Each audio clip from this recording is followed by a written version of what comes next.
Bonjour à tous, merci d'être venus assister à ce talk. Il y a encore quelques personnes qui sont en train de s'installer. Apparemment, les sessions d'avant sont terminées un peu tard. On a la lourde tâche avec Alexandre de vous garder intéressés juste après la pause du déjeuner. Et on va s'atteler à ça pendant les 40 minutes qui viennent. À une conférence DevOps, le sujet Cloud Native et les technologies Kubernetes sont bien évidemment incontournables. Vous en avez entendu parler aujourd'hui.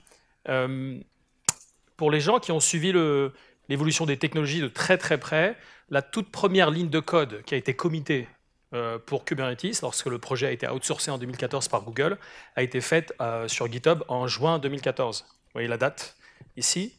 Elle a été faite par un individu qui s'appelle Joe Beda. Joe Beda, depuis, il s'en est passé du temps, il bossait chez Google, et là maintenant c'est un collègue, et il a un message pour vous. Et on va écouter ce qu'il a à vous dire avant de démarrer notre talk.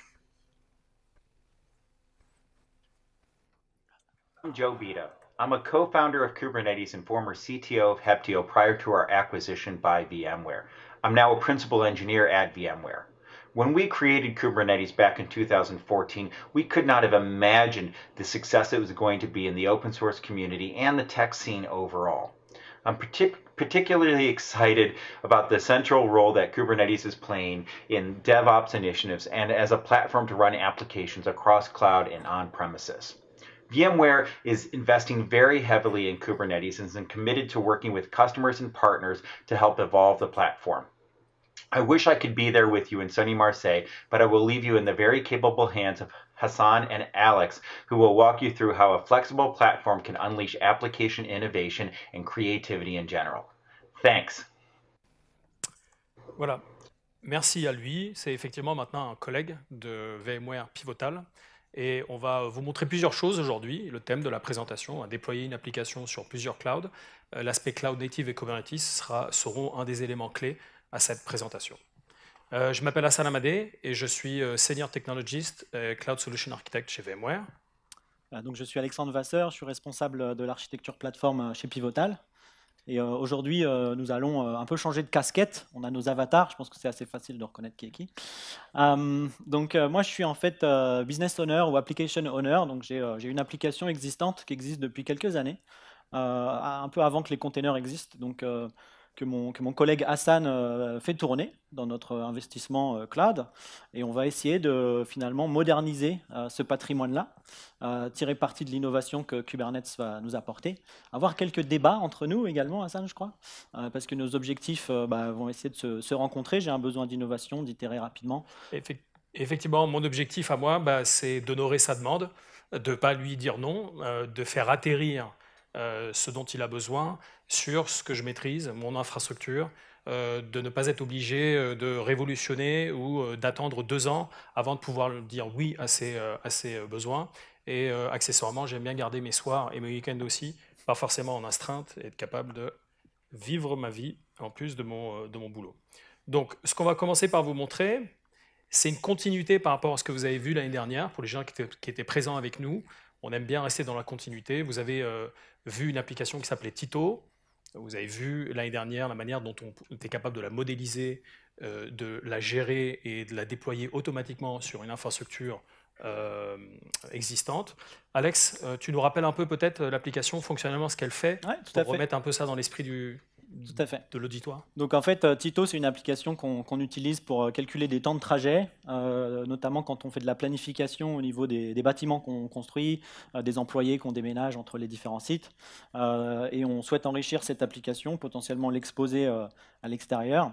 Donc globalement, je peux mettre une adresse et voir un peu les temps de trafic. Donc par exemple, si je vais du Panier, je pense qu'on va trouver ça. Voilà, hop. Et que je veux travailler sur le site dans les environs de la Canebière, on va trouver ça. Ça va me calculer des temps de trajet, donc c'est une application front-end, hein, okay. Il y a un back-end parce qu'on va enregistrer un peu toutes les requêtes. J'ai une base MySQL derrière. J'ai un appel Google API, d'accord, qui va me faire des prédictions de temps de trafic sur mes temps de trajet, hein, selon si c'est un jour de la semaine, à quelle heure je fais ce déplacement. Voilà, donc il y a un peu de système data derrière. Et cette application, elle tourne donc, Hassan, depuis quelques temps, 4 ans, dans des VM. Voilà. On est plutôt satisfait, mais on a commencé à avoir des nouvelles demandes par rapport à cette application. On souhaite vraiment la faire évoluer. Et du coup, on veut augmenter notre vélocité, notre couverture de test, pouvoir déployer sur plusieurs environnements. Et donc là, j'ai commencé à travailler moi avec Dev. Donc Dev, c'est le développeur. Et Dev, le développeur, il a commencé chez nous il n'y a pas très longtemps. Il a déjà finalement mis cette application en format Docker, Hassan. Donc peut-être avant de passer sur mon format d'aujourd'hui, peut-être tu veux rappeler un peu qu'est-ce qu'on avait fait l'année dernière sur le cloud privé. Effectivement, donc on va vous rappeler un peu la manière dont ça a été modélisé, le niveau de sophistication, je dirais, auquel nous étions arrivés. L'application que vient de montrer Alexandre, c'est un déploiement existant. Ce que je vous montre là, c'est un outil de modélisation d'applications et de services multi-cloud. Et c'est cette instance-là de Tito qui tourne. D'ailleurs, vous reconnaissez ici sur le load balancer l'adresse en .163. Pour les gens peut-être qui sont au fond de la salle, on va grossir un peu la police. Et effectivement, donc l'application est ici en 163. Alors, qu'est-ce qu'on avait fait l'année dernière? On l'avait modélisé. Donc, je vais vous montrer un peu le canevas de design, parce que c'est un canevas qui permet de modéliser à la fois l'infrastructure et l'application, et on va itérer dessus au gré des demandes d'Alexandre sur les 30 minutes qui viennent. Mais juste pour rappel, pour ceux qui étaient avec nous l'année dernière, la modélisation d'un tel service, c'est assez simple, hein, vraiment, c'est une application qu'on appelle monolithique, faite d'un back-end, d'un front-end, d'un load balancer et d'un réseau. Et j'ai modélisé ça dans cet outil qui permet de modéliser des services, je dirais, traditionnels, des services à la fois pour des applications qui vont reposer sur vos propres infrastructures en propre, mais également des services qui vont aller atterrir directement sur des clouds publics, les 3 principaux, AWS, Google et Azure. Et on verra ça un peu plus tard dans la démo. Ok? Je te redonne la main. Ça marche. Donc, écoute, Dev, le développeur, il a travaillé sur le code source. Donc, le code source, hein, c'est un code pas si compliqué que ça. Rapidement, il est évidemment dans notre Git, notre GitHub. C'est un code globalement PHP, MySQL. Il a commencé du coup à travailler sur des Dockerfiles. Donc, on a par exemple ici le Dockerfile du front, la partie front, donc globalement moteur Apache, PHP, le code qui est mis là-dedans. Et en fait, Dave, le développeur, il arrive à faire tourner l'appli sur son laptop. Et en fait, il a, à partir des images Docker, bien sûr, qui sont dans une registry, on en a plusieurs, le front, le back, etc. Il a commencé aussi à utiliser Minikube, donc un Kubernetes qui fait tourner dans son laptop. Et il m'a donné ce YAML, Hassan, qui est en fait le verbiage, hein, YAML, pour Kubernetes, pour déployer ses conteneurs dans un Kubernetes. Et Dave, il commence à me mettre un peu la pression, parce qu'il me dit que ça, il a besoin de le déployer, d'itérer, de faire différentes versions maintenant. Donc il me dit, est-ce qu'on peut avoir Kubernetes chez nous? Donc là, je viens un peu de voir, Hassan, parce que, à mon sens, c'est pas ce qu'on a fait jusqu'à présent. Donc j'adore l'innovation de Dave. Je pense que ça va nous être utile, notamment parce qu'on veut améliorer un peu cette application-là. Donc si on la containerise quelque part sans la changer, après on va pouvoir plus facilement la déployer plusieurs fois et commencer à extraire et la moderniser. Donc écoute, Hassan, moi j'ai besoin de Kubernetes. Je peux plus faire ça. Donc la pression arrive chez moi. Et le but pour moi, l'enjeu là, c'est de faire atterrir, en minimisant le risque opérationnel, le risque financier, une nouvelle manière d'accueillir les applications packagées au format Kubernetes sur mon infrastructure existante. Donc ce qu'on va faire ici, c'est qu'on va basculer sur une autre partie de la démo. L'enjeu pour moi, c'est de mettre en place un moteur de déploiement et de gestion du cycle de vie des clusters Kubernetes pour pouvoir prendre ce fichier YAML et le déployer. Et la bonne nouvelle, effectivement, c'est que là, c'est l'une des solutions que nous souhaitons mettre en avant lors de cette présentation, c'est que sur un socle existant VMware, je peux rajouter une technologie qui a un minimum d'overhead qui s'appelle PKS, Pivotal Container Service. C'est une technologie de déploiement et de gestion du cycle de vie des clusters Kubernetes développée conjointement avec Pivotal, et que je suis capable d'allumer, et je vais assez facilement être capable de créer des clusters et ensuite de lui donner la main à Dave ou à Alex pour déployer leur application. Est-ce que tu as réfléchi un peu à ton cluster? Est-ce que tu as une idée de la taille, du nombre de workers, du nombre de masters? Alors écoute, effectivement, j'ai discuté un peu avec Dave. On va commencer simple. Donc si j'ai 2 nœuds, workers Kubernetes, accès à l'API Kubernetes pour déployer cette application, ça va m'aller, mais notre vision, elle est un peu plus globale que ça. On va vouloir plusieurs clusters Kubernetes, parce qu'en fait, on a commencé à se dire que sur un cluster Kubernetes, on va mettre notre Forge, les environnements CI/CD. Je pensais déployer Spinnaker, qui est un produit que Netflix a contribué de continuous deployment, sur lequel Pivotal contribue massivement, qui va nous aider comme ça à moderniser aussi notre chaîne CI/CD. Donc moi, il va falloir que j'ai plusieurs clusters. C'est difficile de dire aujourd'hui, j'ai besoin de 2, j'ai besoin de 4. J'ai besoin de 2 nœuds, j'ai besoin de 4 nœuds, donc je vais avoir besoin aussi que toi, tu puisses aussi les redimensionner quand on aura besoin. Et bien évidemment, j'ai besoin que le réseau soit disponible, Automatiquement géré. parce que moi, mon appli, il faut que je la publie pour qu'on puisse faire nos tests. Et oublie pas, bien évidemment, je déploie du container MySQL, donc j'ai besoin de stateful container avec ce que j'ai entendu être un PVC, donc Persistent Volume Class, et un storage, un objet storage, pour que en fait, dans mon YAML Kubernetes, je peux dire j'ai besoin de 20 gigas de stockage pour le container MySQL, etc. Donc, Manifestement, tu as déjà beaucoup de demandes. C'est très tôt, mais tu as déjà beaucoup on de a demandes. été assez vite, ouais. Donc, sur la technologie, ici, moi, j'ai rajouté un moteur qui s'appelle PKS, et sur mon environnement existant, je suis capable globalement de lister et de déployer pour Alex. Et comme dans les émissions de cuisine, on a bien évidemment déployé en avance un cluster qui s'appelle Kube1, qui est prêt à accueillir ces environnements-là. L'outil PKS est accessible pour la gestion des clusters, que ce soit en mode ligne de commande, comme vous voyez ici, mais également dans une interface, dans une UI à la mode un peu cloud public. J'ai dans le même outil de modélisation qui permet de modéliser les applications, j'ai la possibilité de modéliser l'infrastructure sous-jacente. Donc j'ai ici un blueprint qui s'appelle Kube as a Service. On y rentre un certain nombre de paramètres et on est capable de demander le déploiement automatique de ce blueprint en donnant un nom, en donnant un certain nombre de paramètres, la version du blueprint, etc., etc. On ne vient bien évidemment pas le déployer aujourd'hui, mais j'ai un cluster existant que je vous ai montré ici, qui est fait d'un cluster de 3 machines, un master et 2 workers. Donc ce qu'on va faire ici, c'est que on a déjà cloné l'image YAML, le fichier YAML sur lequel Dave a travaillé ici. Tu peux montrer les... Attends, là, parce que là, ça a l'air intéressant. J'ai vu, il y a un command line PKS cluster, mais tu n'étais pas logué. Mais peut-être... Ah, OK.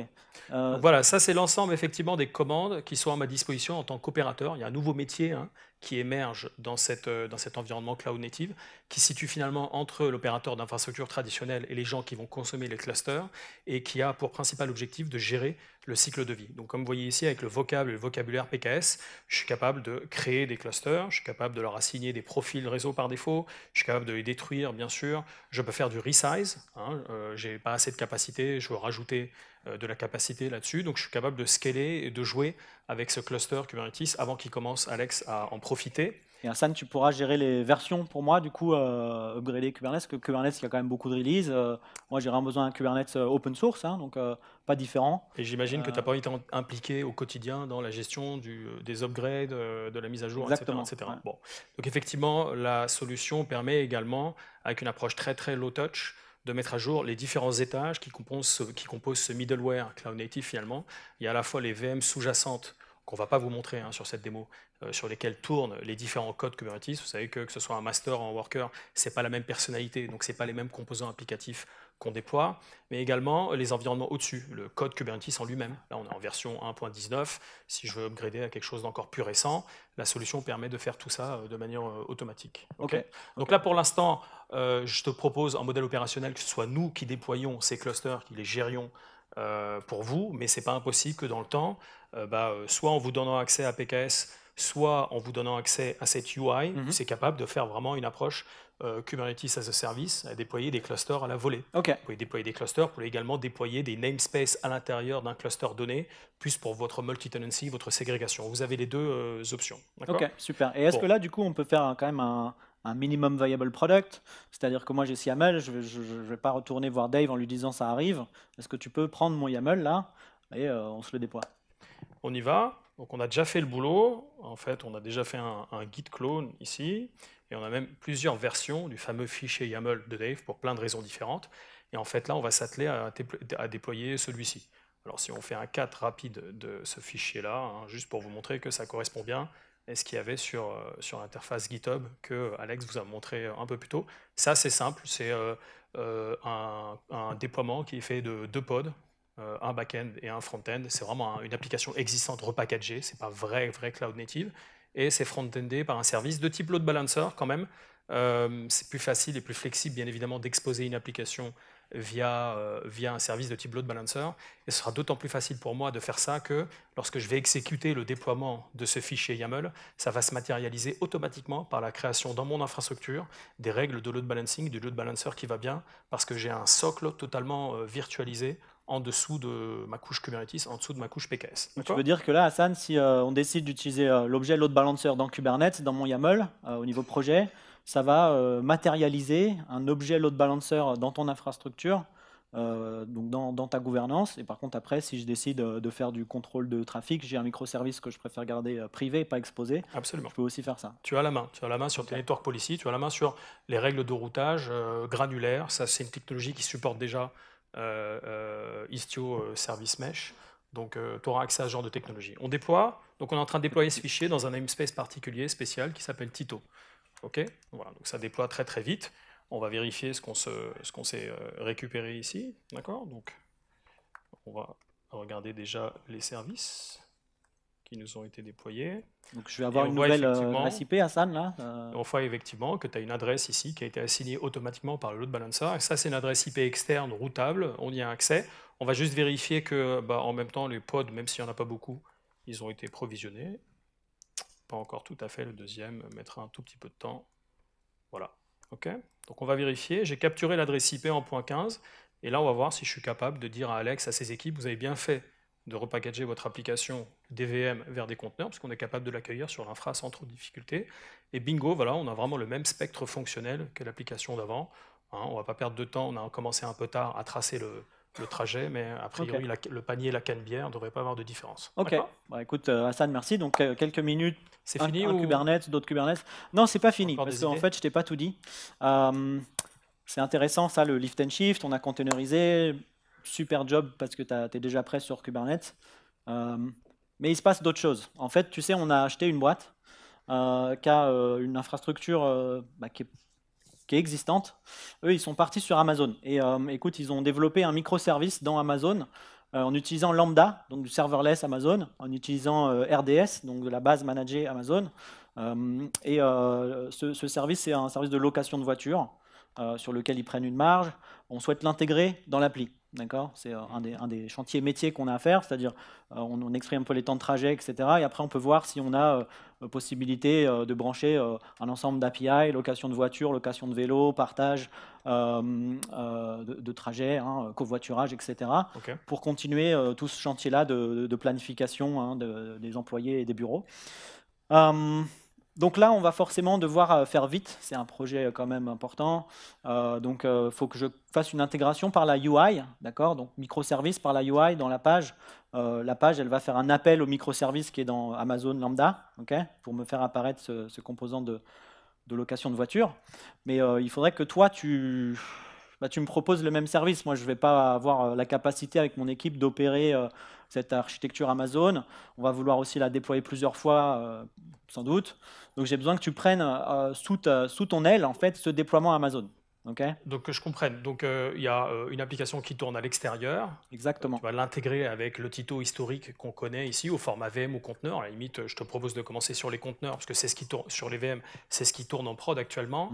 Mais il faut que moi, je sois capable de récupérer la gestion de l'infrastructure sous-jacente. C'est ça. Exactement. Quand tu te concentres sur le code, moi, comme je modélise les VM et les conteneurs, il faudrait que je modélise les services sur lesquels cet ajout fonctionnel atterrit. Exactement. Okay. Ouais. Donc ça, deuxième challenge pour moi, il y a un axe d'innovation et d'optimisation finalement de l'application, un axe d'innovation verticale. Alex a fait évoluer son application de VM vers conteneur. Là, il y a un nouveau challenge qui est un ajout fonctionnel. Là, au gré d'une acquisition, on aurait pu imaginer que ce soit une innovation organique. L'équipe d'Alex a décidé de faire ça. Il y a un service de réservation de voitures qui, pour nous, fait sens, qui fait sens pour l'adjoindre à ce service existant de tracer les trajets. Et donc, dans ce cas-là, on va travailler avec ton équipe, Alex. Et en fait, la bonne nouvelle, comme je vous le montrais un peu plus tôt, c'est que cet outil de modélisation, moi, j'ai vraiment pas envie de devoir ouvrir un deuxième set de tooling avec des outils de modélisation ou de gestion propres à la plateforme en elle-même, AWS. J'aimerais bien que l'ensemble soit tenu au sein d'un framework consistant et donc utiliser le même outil au final. Et donc là, comme vous pouvez le voir, on a créé un nouveau blueprint qui s'appelle Tito Full Hybrid, sur lequel je vais cliquer. C'est un blueprint qui a été versionné. Il y a plusieurs versions. Vous voyez, j'en suis à la 7. La version 6, elle ne vous est pas étrangère, c'est quelque chose que vous avez déjà vu. Hein. C'est cette infrastructure assez simple qu'on appréhende assez facilement. Et en travaillant avec Alex, en expliquant à ses équipes que ce même outil permet de modéliser ici, et au format code d'ailleurs, infra as code, les services AWS, on a bossé sur un blueprint plus sophistiqué, qui est celui-ci. Vous le voyez de manière assez claire. En haut, en gros, j'ai la partie existante monolithique de mon application qu'on tourne et qu'on utilise depuis des années. Et puis il y a tout cet nouvel ajout fonctionnel qui est fait effectivement d'API Gateway, de cluster RDS, de services lambda, d'un route 53, un certain nombre d'autres composants qui sont des services AWS. Et donc on a itéré l'infrastructure et on a itéré notre blueprint pour arriver à cette version 7 qui déploie le blueprint entier. Ce que vous voyez en haut sera déployé on-prem sur le data center qui vous appartient, et ce que vous voyez en bas sera déployé directement sur AWS. Le tout tenu au sein d'un même et seul blueprint. Alors comment est-ce que j'ai fait ça? Pour ma partie monolithique ici traditionnelle, j'ai utilisé ce que j'appelle des objets agnostiques, comme vous voyez à gauche, des machines agnostiques, des réseaux agnostiques, des load balancers agnostiques. Et ça, c'est très très important parce que ça veut dire que je modélise mon service une fois pour toutes. J'ai un seul set de fichiers, j'ai une seule propriété intellectuelle et je peux la balader où je veux finalement. C'est la plateforme qui va s'occuper de traduire l'agnosticité vers les spécificités, que ce soit GCP, VMware, On-Prem, AWS ou Azure. Et surtout, les services caractérisés que vous voyez en bas, je suis venu chercher ici des instances EC2, des volumes S3, des routes 53 et des Redshift, et le tout est reflété ici dans un fichier YAML pour être vraiment en bon respect de infrastructure as code. Alex et ses équipes ont l'habitude de travailler avec des fichiers sources, du code source qui est ensuite compilé en des binaires. Il n'y a aucune raison que nous, dans une vraie approche DevOps, infrastructure as code, on ne s'y mette pas également pour modéliser l'infrastructure finalement avec les mêmes paradigmes. Et j'en veux pour preuve que moi, expert infrastructure, un des outils que j'utiliserai de plus en plus, c'est un Microsoft Visual Studio Code, par exemple. Et le fichier que vous avez vu dans l'outil avant, je ne le design plus là-dedans, moi. Je vis ma vie ici, dans un IDE traditionnel, je dirais. Vous voyez qu'on est en version 7.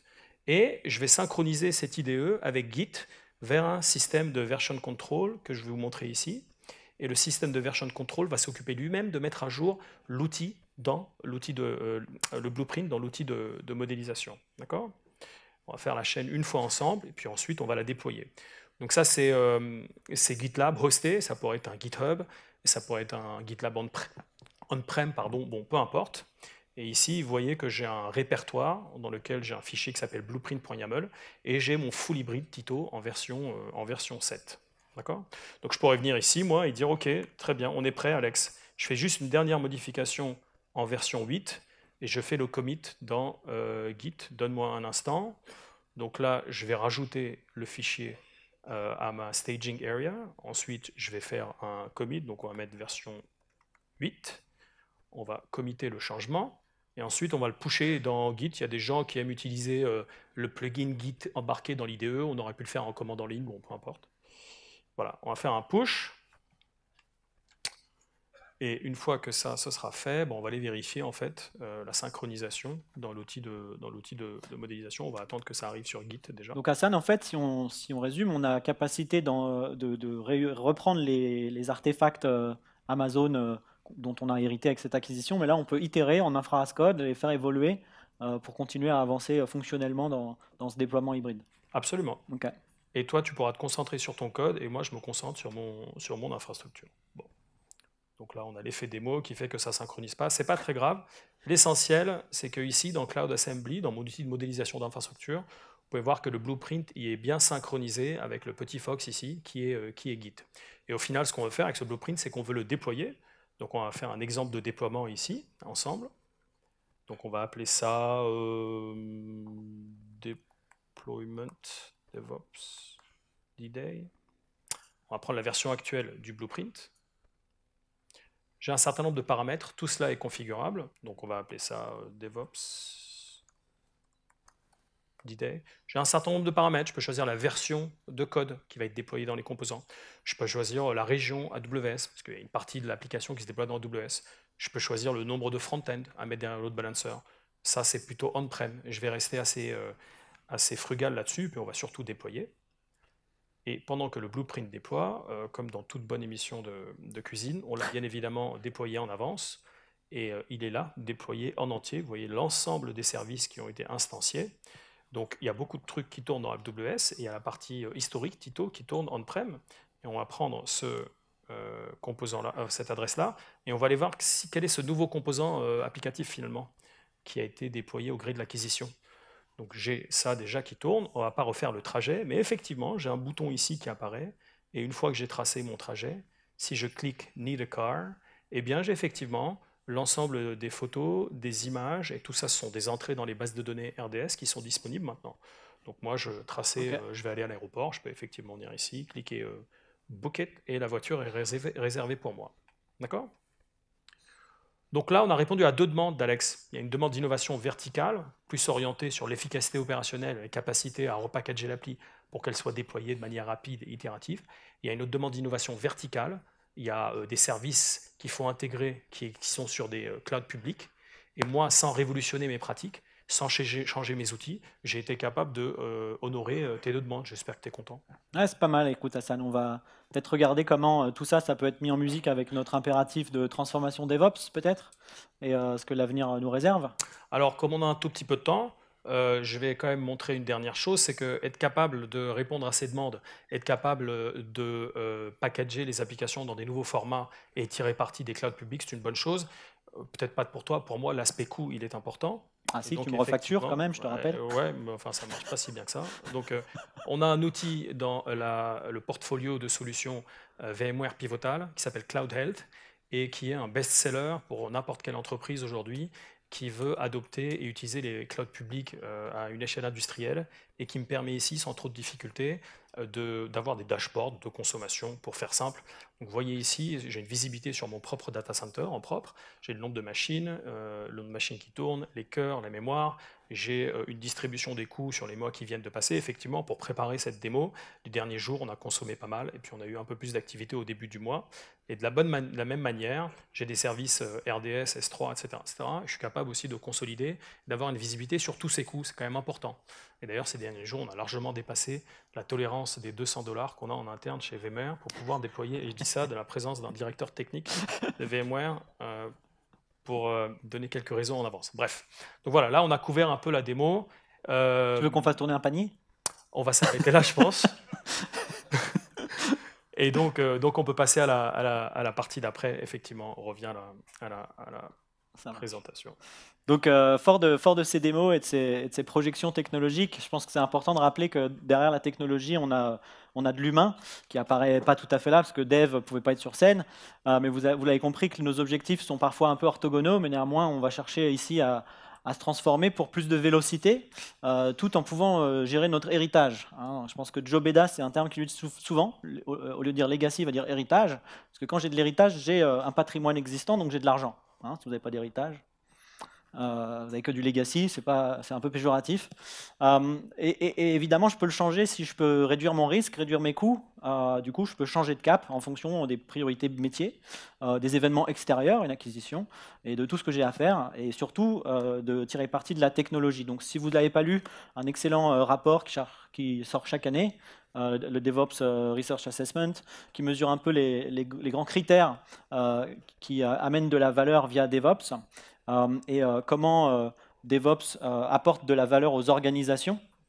Et il y a une notion de fréquence de déploiement qui est importante, qui va nécessiter des outils modernes et potentiellement des formats modernes qui me permettent d'accélérer cette modernisation applicative et livraison.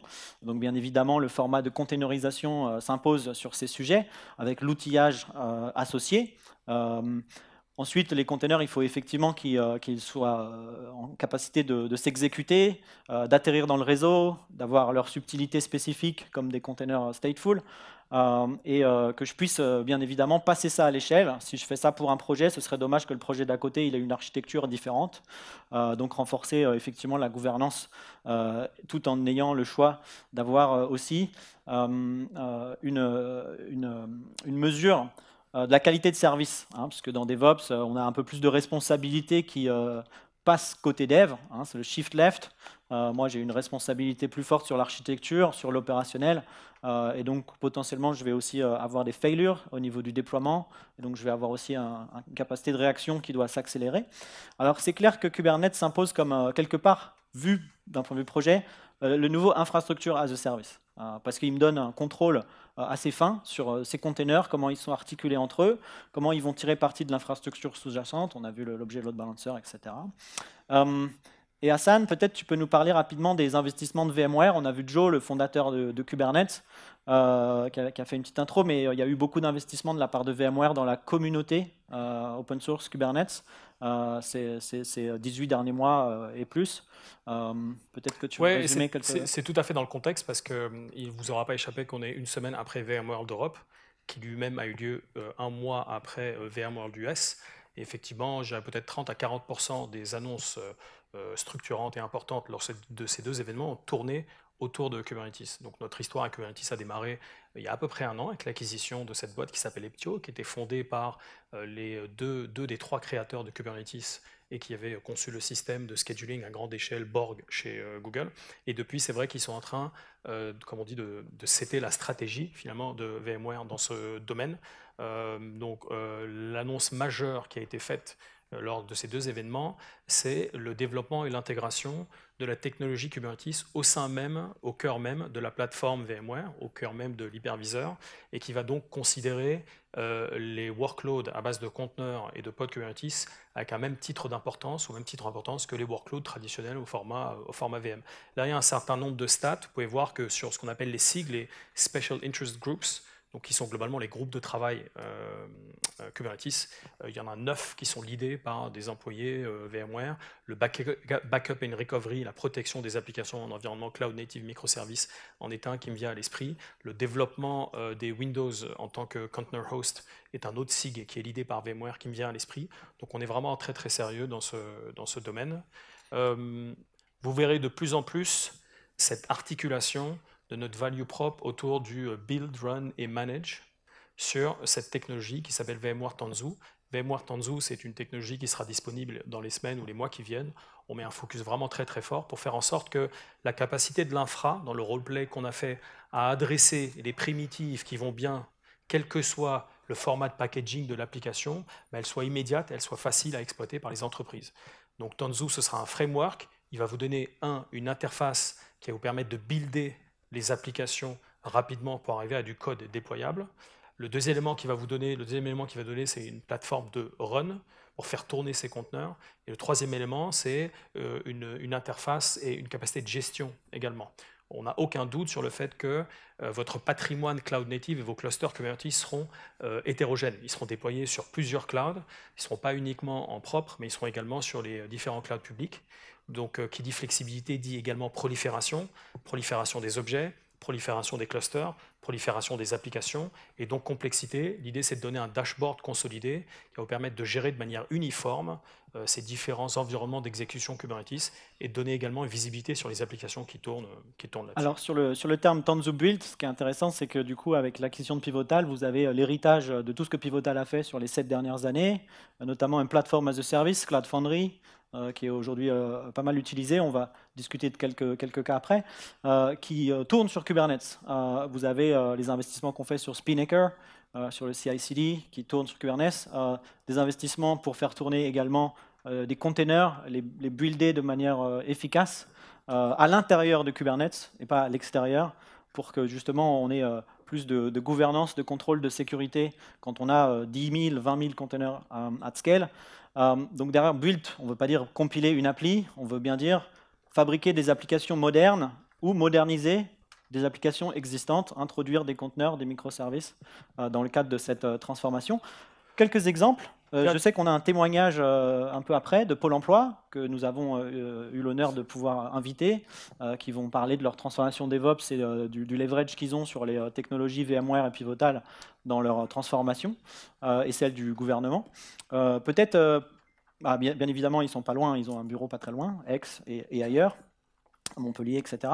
Peut-être un autre exemple qui nous a aussi interpellés, c'est Air France KLM. Sans doute certains d'entre vous sont venus ici en avion, je ne sais pas. Mais sans décrire ce que Air France KLM fait, c'est effectivement un client de Pivotal et de VMware.